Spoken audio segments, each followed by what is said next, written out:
Shemot, Exodus.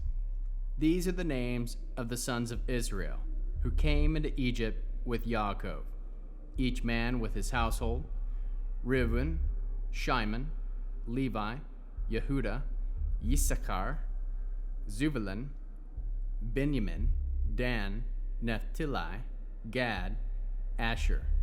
All told, there were 70 descendants of Yaakov. Joseph was already in Egypt. Joseph died, as did all his brothers and all that generation. The descendants of Israel were fruitful, increased abundantly, multiplied, and grew very powerful. The land became filled with them. Now there rose a new king over Egypt. He knew nothing about Joseph, but he said to the people, "Look, the descendants of Israel have become a people too numerous and powerful for us. Come, let's use wisdom in dealing with them. Otherwise, they'll continue to multiply, and in the event of war, they might ally themselves with our enemies, fight against us, and leave the land altogether." So they put slave masters over them to oppress them with forced labor. They built Pharaoh the storage cities of Pithom and Ramses.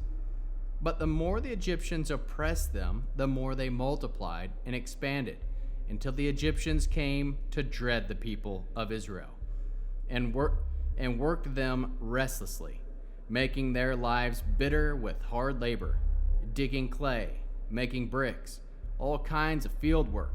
And in all this toil they were shown no mercy. Moreover, the king of Egypt spoke to the Hebrews' midwives, one of whom was called Shiphrah, and the other Puah. "When you attend the Hebrew women and seeing them giving birth," he said, "if it's a boy, kill him, but if it's a girl, let her live."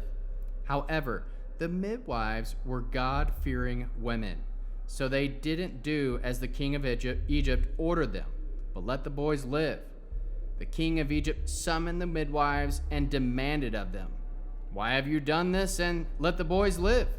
The midwives answered Pharaoh, "It's because the Hebrew women aren't like the Egyptian women. They go into labor and give birth before the midwife arrives." Therefore God prospered the midwives, and the people continued to multiply and grow very powerful. Indeed, because the midwives feared God, he made them founders of families. Then Pharaoh gave this order to all his people: "Every boy that is born, throw into the river, but let all the girls live."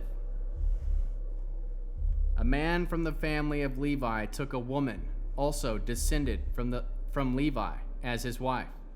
Then she conceived and had a son. Upon seeing what a fine child he was, she hid him for 3 months. When she could no longer hide him, she took a papyrus basket, coated it with clay and tar, put the child in it, and placed it among the reeds of the riverbank. His sister stood at a distance to see what would happen to him.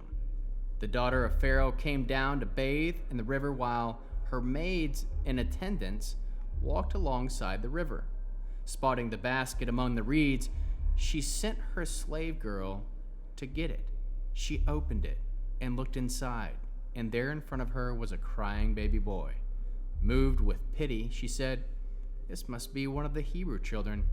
At this point, his sister said to Pharaoh's daughter, "Would you like me to go and find you one of the Hebrew women to nurse the baby for you?" Pharaoh's daughter answered, "Yes, go." So the girl went and called the baby's mother. Pharaoh's daughter told her, "Take this child away and nurse it for me, and I will pay you for doing it." So the woman took the child and nursed it. Then when the child was grown some, she brought him to Pharaoh's daughter, and she began to raise him as her son. She called his name Moses, pull out, explaining, "Because I pulled him out of the water." One day, when Moshe was a grown man, he went out to visit his kinsmen. and he watched them struggling at forced labor. He saw an Egyptian strike a Hebrew, one of his kinsmen.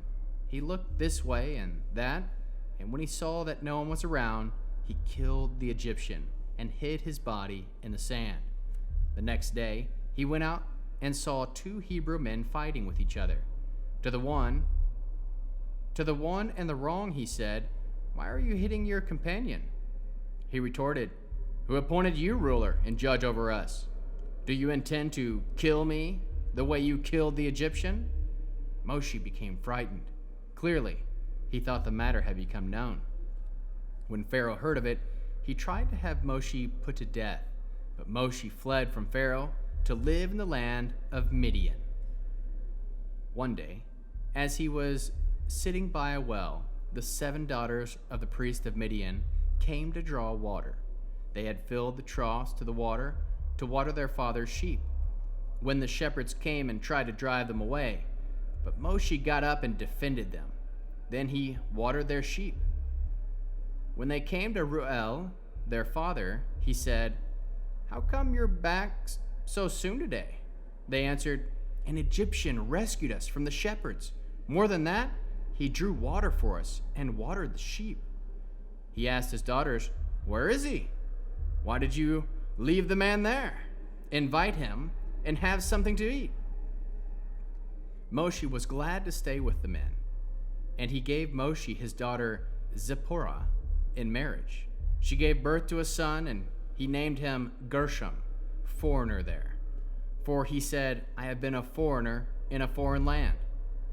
Sometime during those many years, the king of Egypt died, but the people of Israel still groaned under the yoke of slavery, and they cried out. Their cry for rescue from slavery came up to God. God heard their groaning, and God remembered his covenant with Abraham, Isaac, and Jacob. God saw the people of Israel, and God acknowledged them. Now Moshe was tending the sheep in Jethro, his father-in-law, the priest of Midian, leading the flock to the far side of the desert. He came to the mountain of God, to Horeb. The angel of Adonai appeared to him in a fire blazing from the middle of the bush. He looked and saw that although the bush was flaming with fire, yet the bush was not being burned up. Moshe said, "I'm going to go over and see this amazing sight and find out why the bush isn't being burned up." When Adonai saw that he had gone over to see, God called to him from the middle of the bush, "Moshe, Moshe." He answered, "Here I am." He said, "Don't come any closer. Take your sandals off and your feet. Take your sandals off of your feet, because the place where you are standing is holy ground. I am the God of your father," he continued, "the God of Abraham, the God of Yitzhak, and the God of Yaakov." Moshe covered his face because he was afraid to look at God. Adonai said, "I have seen how my people are being oppressed in Egypt, and heard their cry for release from their slave masters. Because I know their pain, I have come down to rescue them from the Egyptians and to bring them up out of the country to a good and spacious land, a land flowing with milk and honey, the place of the Canaanite, Hittite, Emori, Perizi, Hivi, and Usi. Yes, the cry of the people of Israel has come to me, and I have seen how terrible the Egyptians oppress them. Therefore, now, come, and I will send you to Pharaoh, so that you can lead my people and descendants of Israel out of Egypt." Moshe said to God, "Who am I, that I should go to Pharaoh and lead the people of Israel out of Egypt?" He replied, "I will surely be with you. Your sign that I have sent you will be that when you lead the people out of Egypt, you will worship God on this mountain." Moshe said to God, "Look, when I appear before the people of Israel and say to them, 'The God of your ancestors has sent me to you,' and they ask, 'What is his name?' what am I to tell them?" God said to Moshe, "Ehe Asher Ehe, I am, will be what I am will be," and added, Here is what to say to the people of Israel. He, I am, or I will be, has sent me to you. God said further to Moshe, say that the people of Israel, Yod-Heh-Vod-Heh, Adonai, the God of your fathers, the God of Abraham, the God of Isaac, and the God of Yaakov, has sent me to you. This is my name forever. This is how I am to be remembered generation after generation. Go, gather the leaders of Israel, and together say to them, Adonai, the God of your fathers, the God of Abraham, Yitzhak, Yaakov, has appeared to me and said, I have been paying close attention to you, and have seen what is being done to you in Egypt. And I have said that I will lead you out of the misery of Egypt to the land of Canaan, Hittite, Emori, Perizi, Hivi, and Usi, to a land flowing with milk and honey. They will heed what you say. Then you will come, you and the leaders of Israel, before the king of Egypt, and you will tell him, Adonai, the God of the Hebrews, has met with us. Now, please, let us go 3 days' journey into the desert, so that we can sacrifice to Adonai our God. I know that the king of Egypt will not let you leave unless he is forced to do so. But I will reach out my hand and strike Egypt with all my wonders that I will do there. After that, he will let you go. Moreover, I will make the Egyptians so well disposed toward this people that when you go, you won't go empty-handed. Rather, all the women will ask their neighbors and house guests for silver and gold jewelry and clothing, with which you will dress your own sons and daughters. In this way, you will plunder the Egyptians.